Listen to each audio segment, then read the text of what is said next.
This episode is brought to you by Dragon Ball Legends, the ultimate Dragon Ball experience on your mobile device. Dragon Ball Legends features action-packed anime action RPG gameplay with Goku, Vegeta, Trunks, and all your favorite Dragon Ball characters. Summon your favorite characters from popular Dragon Ball anime series, such as Dragon Ball Z and Dragon Ball GT to Dragon Ball Super. Fight in real time against friendly or rival Dragon Ball players from across the globe in live PvP battles. Enter ratings matches with your favorite Dragon Ball characters and earn rating points and rewards. Unite with friends to defeat powerful foes in co-op. Dragon Ball Legends features the best anime fighting scenes on your mobile device. And now, Legends Festival is on, so you can get up to 300 free summon tickets. Are you ready? Download Dragon Ball Legends today. Available for free on both iOS and Android devices.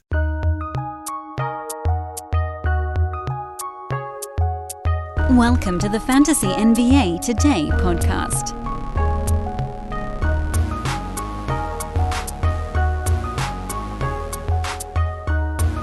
Folks, I'm getting there.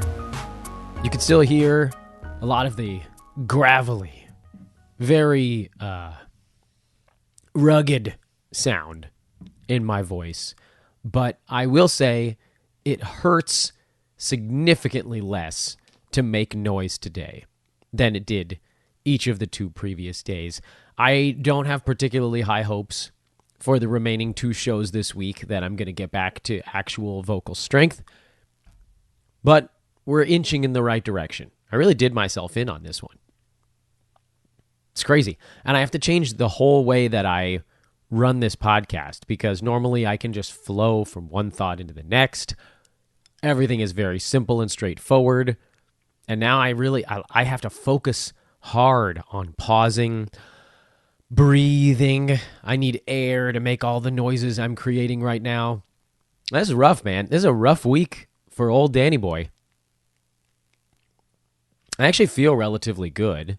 But it's very difficult to get actual thoughts across to children when you can't make noises that are louder than their baseline volume. Kids are extremely loud. Anywho, welcome to the show. It's Fantasy NBA Today. It's Wednesday's edition. It will, like the previous couple of episodes, be a little bit on the shorter side. We have a relatively short card to go over, a couple of interesting things that did shake out during it. We will keep promo to a bare minimum again, and I'm just going to get through this week with the information that I want to make sure I get out to all of you guys, and then I'll continue to point you to social media at Dan Besbris, DanBesbris, where we will do a lot of additional work. Yesterday, we even managed to sneak in a Q&A session on Twitter. I want to try to do that anytime I can. I don't know what the rest of this week's going to hold, but that was fun. And thank you to everybody that's been rating and reviewing the podcast. I know some of you guys that I was able to speak to individually about it have been so cool about subscribing and checking out the show, and I hope some of you are listening. Well, I hope some of you listened to previous episodes, not these god-awful ones where I can't make a noise with my voice, but if you're listening for the first time, you're going to be like, oh, is this really what Dan sounds like? This is what people have been listening to for these years? No, Dan's hanging on by a thread. Dan's vocal strength is full on in the toilet. But let's get through the games from last night before I completely run out of gas. Utah beat Detroit 126-111. Lauri Markkanen, 38 points on 9 3-pointers. 13 for 20 shooting in the ball game. It catapulted Lauri back up inside the top 20. Back up to number 19. I mean, barely, but what an unbelievable year he's having. 53% from the field, 3 3-pointers a game, 83% high volume, medium volume, free throw shooting. There's just so much to like about what he's done this year. And I got a couple of questions over the last week of people that are like, wow, is Lauri really going to stay inside the top, 24 or whatever? And I said, I don't know about 24, but with every one of these passing games, it becomes harder and harder for him to move off his valuation. I feel pretty comfortable dropping him inside the top 36, first 3 rounds It would take a pretty stark drop-off for him not to get into that neighborhood at the end of the year, or hang in that neighborhood, I guess we should say. Jared Vanderbilt did what Jared Vanderbilt does. We just spent a bunch of time on him earlier this week with busted voice and all, basically saying, look, this is a guy who explodes about one out of every 3 ball games. Every 3 games, he has one big one, and then he goes for 2 extremely quiet ones, and when it all levels off, he's right in that 90 range, and sure enough, that's where he's at again. So here was the big one. This pushes him up near 90, and then he'll probably have a couple of quiet ones, and he'll fall back to 106, 107, and then he'll have a better one, and he'll push back up near 90 again, which I think it does follow suit to what we talked about yesterday. That is, technically, he's a hold. And we've been saying that on the show all season long. But at the same time, if you don't want to deal with that, I can't get up here on my bully pulpit and yell at you that you have to. Because every league is a little bit different. Personally, I would stick with it. Because 90-some-odd range is valuable. And he does it with a relatively rare combination of rebounds and steals. And field goal percent. Those are cool things to be able to get for your fantasy team. And most of the free agents you're going to look for are not going to be able to actually combine those types of statistics. So that's why I still lean towards the hold side, but I also get it. Folks that dropped him, you're not going to be that sad about it. When he has these bigger games like this, you're going to be like, ah, damn it, I dropped that guy. And then he's going to have 2 quiet ones, and you're going to go, oh, right, I dropped that guy. So it'll be fine. It averages out to 12 teams startable, but you're not beholden to it. What you are beholden to is having Walker Kessler on your fantasy team. And I know he didn't have as good a game as Vanderbilt here, but you got to love the 27 minutes. I know no Kelly Olynyk, and that did absolutely play a role in this ball game, but they love him. His shot blocking is excellent. His free throw shooting is not. His rebounding is solid. Field goal percent, blocks, and rebounds are also a really important combination. Luckily, he doesn't shoot many free throws, so the bad percentage isn't really dinging you too hard. He appears to be relatively locked in. And then Mike Conley, 7 points, 7 assists, 3 rebounds, a 3-pointer, and a steal. He's really in there right now, at least, to mostly kind of steer the boat. I do think that they're being somewhat gentle with him, but I also think that he should remain on fantasy teams as a starting point guard. And we've seen what he can do when he's kind of forced to do a little bit more. But right now, Markkanen and Clarkson and Beasley coming off the bench are taking all the damn shots. Malik Beasley, very much a 3-pointer streamer. Fill-in wise, he's okay. He's not spectacular. He had that really hot run about 3 weeks ago, and then he went ice cold. We've seen that with a lot of guys who have his fantasy profile. I would prefer to trust one that is, say, starting and getting starters minutes. But if you want to roll with Beasley until Sexton comes back, that probably also makes a little bit of sense. That's okay. I'm doing a lot of that's okay on the podcast these days. There's a lot of stuff that happens in fantasy that happens around the fringes that isn't going to make or break your team, specifically on the roto side, over the long haul. You want to be hunting those upside guys. And then with head-to-head, there's a lot of streaming involved in fantasy these days. Over on the Detroit side, Jalen Duren, 15 points, 14 rebounds. He's been just absolutely dominating since moving into the starting lineup. There's nothing not to like about Jalen Duren right now, other than you'd probably want to see a few more defensive stats, but that doesn't really seem to be his profile so far. Jaden Ivey, better ball game, still relatively inefficient free throw and turnover. He just happened to have a better shooting game this time around. I like Jaden Ivey. He's fun. He fits the profile of these rookies that are going to get better with efficiency as you hit like around the All-Star break. So that kind of makes him a luxury stash at this point. You could roll with him on the head-to-head side, and you just kind of have to hope that he doesn't burn you in those 3 negative categories. I don't know if there's a whole lot to go over with Detroit anymore. I think things have settled in a little bit now with Duren in the starting lineup. Isaiah Stewart kind of bouncing back and forth between decent ball game and less decent ball game. This, of course, being the latter of those 2 choices. And then Killian Hayes, who ended up a little bit dinged up in this ball game, but wasn't having a particularly good one anyway.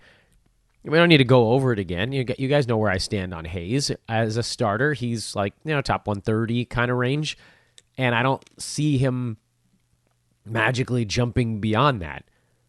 You guys can yell at me on Twitter all you want, but Killian is who Killian is, and his stat set is not all that great for 9 category leagues, just the way it is. Friends, I am extremely excited to remind you guys to turn game day into payday when you bet with our pals at MyBookie. The Celtics, the Bucks, the Warriors, these are the frontrunners to win the NBA championship at MyBookie, but which has the best shot? Who do you have winning the title? The Warriors at plus 700. They've gotten off to a slow start. Hey, maybe futures aren't your thing. It's been pretty darn profitable betting player props this year, thanks to Steph Curry and even more so Anthony Davis.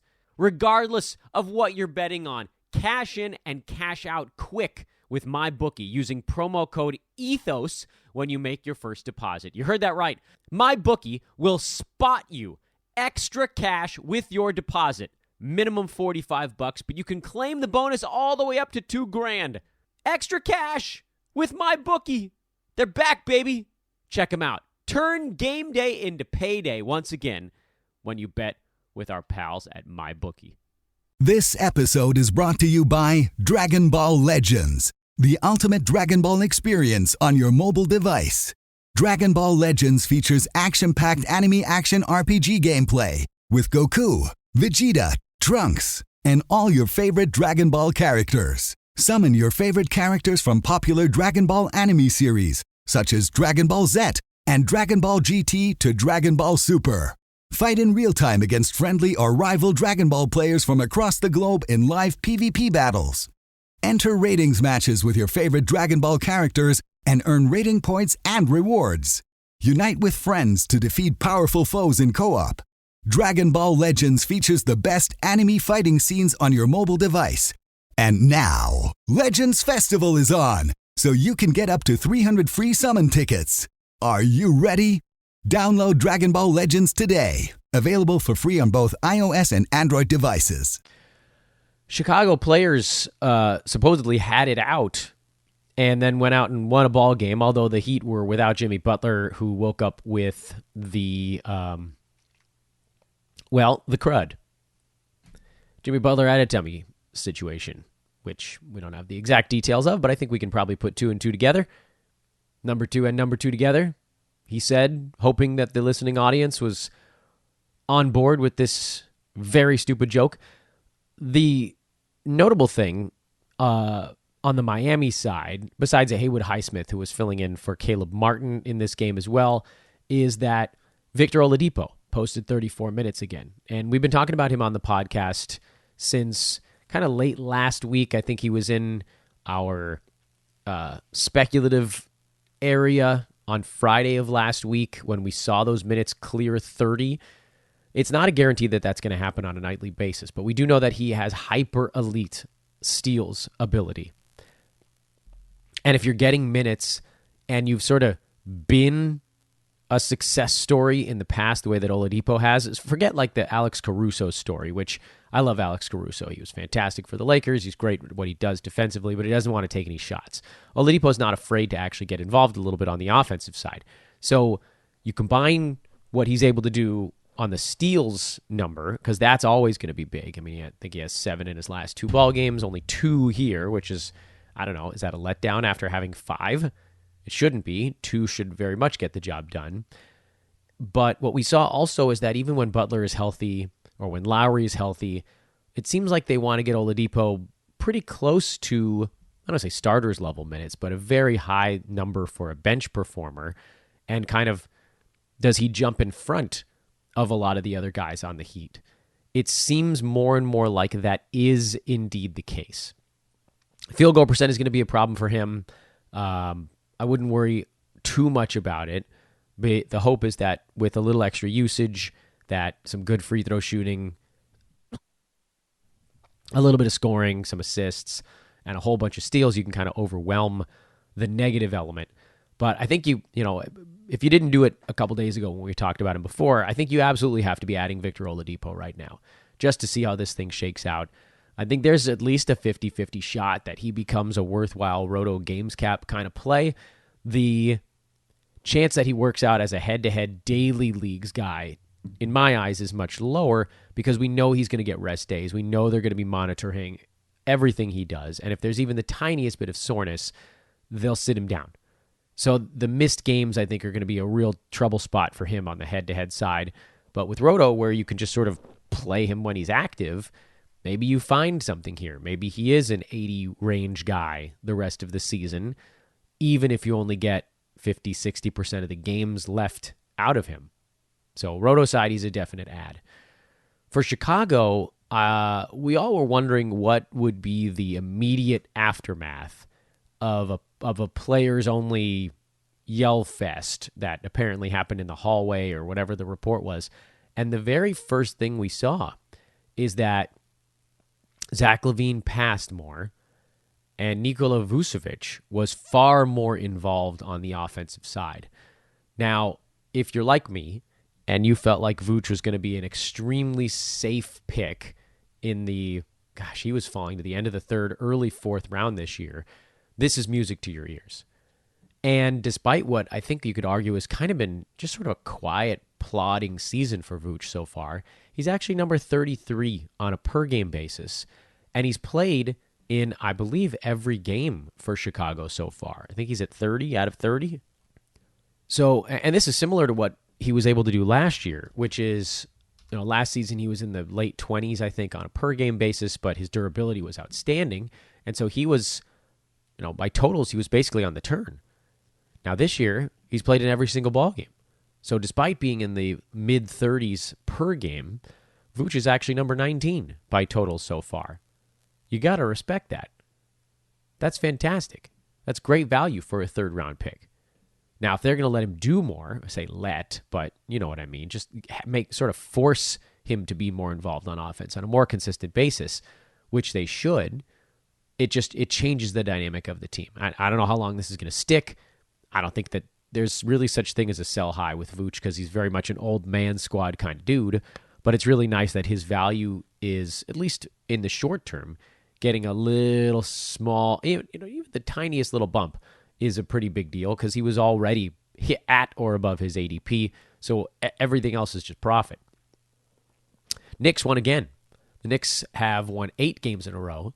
They're up to the 6th seed in the Eastern Conference, and they spanked the Steph-less and Wiggins-less Golden State Warriors here, 132-94. The Warriors in a little bit of a free fall right now. They're 15-17. They're 3-15 on the road. Yowza. And watching a couple of the storylines with the Warriors just to see what would happen here with no Steph and no Wiggins, and then also no Dante DiVincenzo. Moses Moody got the start and didn't really do much with it, and that's fine. That's kind of what we expected. I'm not big into the Jonathan Kuminga streaming train. I think DiVincenzo coming back is the guy I'm willing to take a shot on the games cap side. There's, to me, enough upside there, at least until Wiggins comes back, and that's about as far as I'm going with the Dubs. One of my favorite friends out on Twitter, a longtime listener of the podcast and user of Hoopball and Sports Ethos, said, what about hot for 2 weeks Kevon Looney? To which the joke I made was, hey, you don't get that nickname for nothing because, yeah, as soon as you trust Kevon, he's going to get into foul trouble and poop himself, kind of the way this ball game went. I think he also sprained a thumb in it, but he is someone to keep an eye on if the Warriors need to sort of lean into a little bit more of that veteran stuff. For the Knicks, if you were looking to pick it up Emmanuel quickly, I can probably tell you to stop in your tracks. He does tend to put up big numbers in blowouts. He's a garbage time favorite. They would need Jalen Brunson likely to miss time for quickly to hit whatever value they need. Meanwhile, Quentin Grimes, who we've been watching very closely as a guy that we thought could kind of stay above the cut line, had another really nice ball game, but then also sprained his ankle late in this one, and that sucks. And he's doubtful for the next one. I don't actually even really know what that means for the Knicks, because when Tibbs finds his guy, he gives him every damn minute they can handle. It's probably going to be someone like Miles McBride seeing a bump, but you're not going to do anything about that from a fantasy perspective. Or certainly you shouldn't if you were thinking about it. So that game didn't have a whole lot to dial into. What about Washington-Phoenix? Well, Kristaps Porzingis was a late scratch. Not a big deal. He's just under the weather, so that'll sort itself out. But what we did learn, in addition to stuff we already knew, which is that Daniel Gafford is a solid fill-in when Porzingis is out. Sucks that he went 2 for 6 at the free throw line because that put a pretty good-sized dent in what Gafford was on his way to doing in this ball game. But also that when Porzingis's usage gets freed up, yes, that's extra for Beal and for Kuzma, but it did afford just enough for Denny Avdia to have another nice, well-rounded ball game, and he's actually showing himself to be a pretty well-rounded fantasy player in general. In my eyes, Avdia is someone who you certainly can't start him when everybody's healthy on that team. The numbers just don't bear it out. He's not able to do enough on a game-to-game basis, but it sure does feel like when any of the high-usage guys goes down, Avdia is the dude that jumps over the cut line, whether that's Kuz or Beal or even Porzingis now. And because Avdia is a wing, everybody, like, doesn't matter who's missing time, it does tend to just sort of help him. He can fill in at almost any of the available spots. So he had 16, 10, and 4. I know the usage still wasn't particularly high, but 8 shots and 6 free throws is a bit higher than his norm. And we know he's going to rebound. We know he's going to pass. We know he's going to sort of bumble into steals and blocks now and again. They're not huge numbers for him, but around a steal, a little less than a block. And then you just kind of hope that the shot isn't a complete disaster on a game-to-game basis, because he is shooting only 42% from the field this year.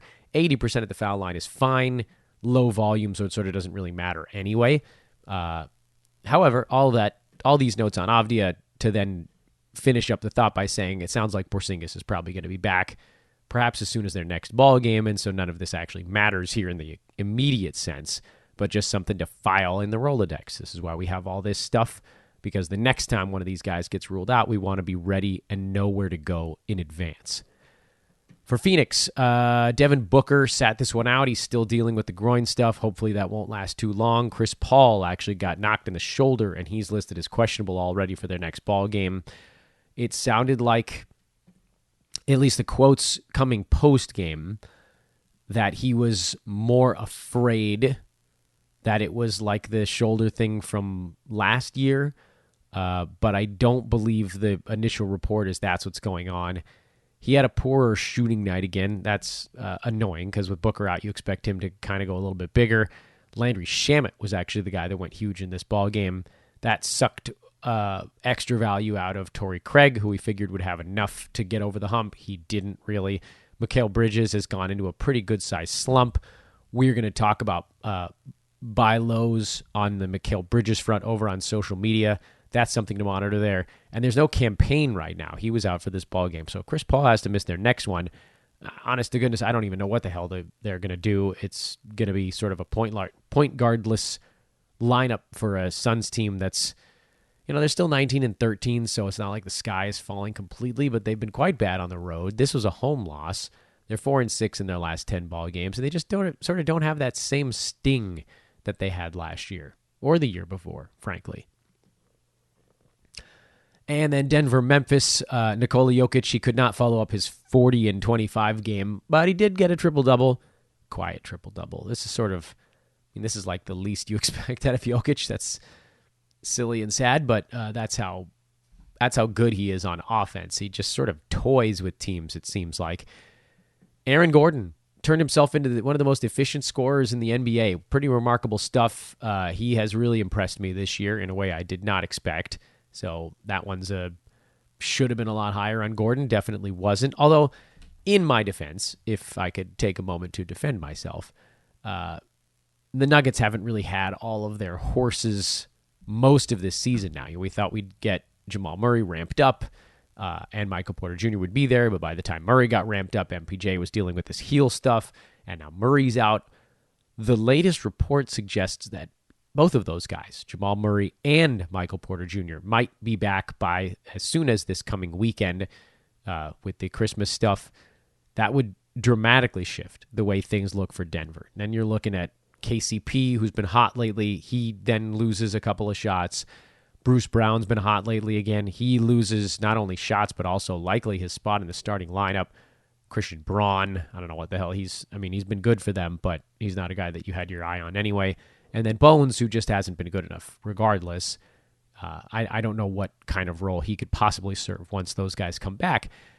And to those asking, what do you do about it? Do you go buy on Michael Porter Jr. or Jamal Murray? I think if you could, you should. I don't really know what sort of price that would cost you in your fantasy league. You know your fantasy league better than I do. I wouldn't work overly hard to get it done, but it is something that if you're sitting around with nothing to do, that's probably something I would look at. So that's your Tuesday recap. And again, I'm sorry, guys. I just can't do the types of shows I normally do where we take 15-minute tangential discussions. It's just going to have to be a little bit shorter here until I can get myself back to full strength. But it's coming. Little by little, it's coming. The one thing I did want to mention at the end of today's show is the free throw shooting of Shai Gilgeous-Alexander, which we touched on about 2 weeks ago. And I want to touch on it again because it's actually, believe it or not, gotten better. He's at 10.2 foul shots per game, 93.3%. It is, when you compare it to the league, it is the most impactful free throw shooting season basically since Basketball Monster started tracking this stuff. So in the last 20 years, Shai, right now, is having the best impact free throw shooting season. That's pretty crazy. The second best, Kevin Durant, 2009-2010, where his actual foul shooting was kind of significantly lower. He was at 90%, I believe, on about 10 per game, and Shai's at 93%. But the league as a whole was actually not as good at free throw shooting back then compared to the top names right now. So what Shai's doing, it's more impactful, yes, but if he had had this season in 2009, he would have almost broken all records for how impactful one player can be in one statistical category. It's pretty crazy. I also think that, by the way, Shai number 2 by totals right now. Kevin Durant number 1, kind of running away with that one. JJJ down to 3.2 blocks per game. Still a pretty amazing number there. That's kind of, he and Brook Lopez, I think, are the two guys right now that have a one category impact that's greater than what Shai is doing in the free throw number. But again, I mean, what we're talking about here with Shai Gilgeous-Alexander is pretty insane, that he and KD from 13 years ago are the top 2 foul shooting seasons in the last 20 years. That's crazy. And then I know everybody's afraid that they're going to shut him down, but all I can say is play Roto.